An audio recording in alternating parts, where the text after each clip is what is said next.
ये सरकार की इतनी बड़ी धक्काशाही हमने तो अपनी 40 साल की उम्र के नहीं देखी जी। क्योंकि सरकार ने जितने हरियाणा के total all highway, all local link road भी सभी बंद कर रखे हैं। भी लोग अपने घरों में बैठे हैं, भी कोई बाहर ना आए। और आम पब्लिक अगर कोई रोड ब्लॉक करती है, मान लो किसी अपने हक के लिए, तो उसके ऊपर पर्चा दर्ज कर दिया जाता है, केस बना दिए जाते हैं। आज इनके ऊपर कौन केस बनाएगा? तो हम तो ये लोगों से अपील करते हैं, बीजेपी सरकार को आने वाले टाइम में गाँवों में जो भी इनका लीडर आता है उनका बहिष्कार करके उनको गाँव में एंट्री ना करनी दे, उनको गाँव के बाहर से भगाया जाए जी। कोई बात नहीं, अगर आज इन्होंने रोड रोका है तो ये तो चलेगा, लंबा काम चलेगा। जैसे भी हमारी रणनीति आगे बढ़ेगी, आज नहीं जाने देंगे, कल चलेंगे, परसों चलेंगे, टाइम आएगा जाएंगे, दिल्ली जरूर पहुंचेंगे जी। बैरिकेडिंग को पार करने का कोई प्लान किसानों का? नहीं, अभी तक कोई प्लान नहीं है। अभी तक हमारा पीछे से जो कॉल है, अभी जहाँ भी अपने को रोकते हैं वहाँ रुको, और उसके बाद जो कि नेक्स्ट कॉल आएगी उसके बाद देखा जाएगा क्या होता है। जिस हालात में रोड ब्लॉक किया गया, अगर इस हालात में कोई इमरजेंसी होती है, एम्बुलेंस वगैरह निकलनी होती है, तो क्या कुछ कहोगे? वही बात हम कह रहे हैं प्रशासन से। हमने डिप्टी साहब से कही, SHO साहब से बात कही है, ड्यूटी मजिस्ट्रेट से बात करी है भी अगर कोई ऐसी दिक्कत आती है तो फिर क्या करोगे? उनके पास इस बात का कोई जवाब नहीं है। अभी अगर कोई पेशेंट आता है, किसी को एक्सीडेंट केस आ जाता है, एम्बुलेंस आती है, कोई बुजुर्ग किसी को दिक्कत आती है, पर उनके पास कोई जवाब नहीं जी इस बात का।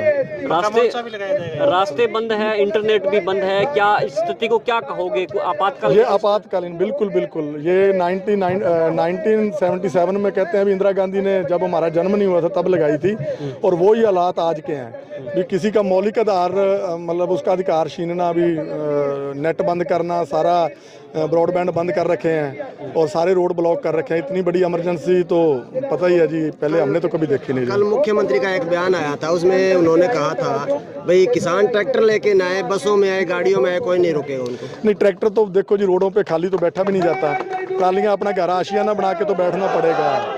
तो इसलिए वहाँ जाना तो ट्रैक्टर ट्राली लेके पड़ेगा, क्योंकि ट्रालियों में हमारा राशन भी होता है, बैठने सोना भी होता है, रात को गर्मी है, धूप है और बारिश की दिक्कत आती है, हमारा आशियाना तो बनाना ही पड़ेगा। ट्रैक्टर ट्राली तो जरूर जाएंगे जी। करके प्रोग्राम बना रहे हैं, अगर नहीं जाने देती तो हम यहीं रुकेंगे। इसी प्रकार से हम यहाँ बैठ करके सारा प्रोग्राम बना करके फिर आगे चलेंगे।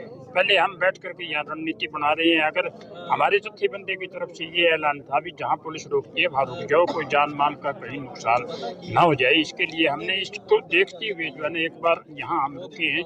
यहाँ मीटिंग करने के बाद उसके बाद हम आगे बढ़ेंगे, आगे जाना जरूरी है। सरकार के इस रवैये को लेकर आप क्या कहोगे? सरकार का रवैया जो सन 1976 में इमरजेंसी लगाई थी उससे भी कहीं ज्यादा ये इन्होंने कर रखा है। ये अब इमरजेंसी को केस आ जाए, कोई ना करे परमात्मा, कहीं इमरजेंसी केस आ जाए, किस प्रकार से जा सकता है?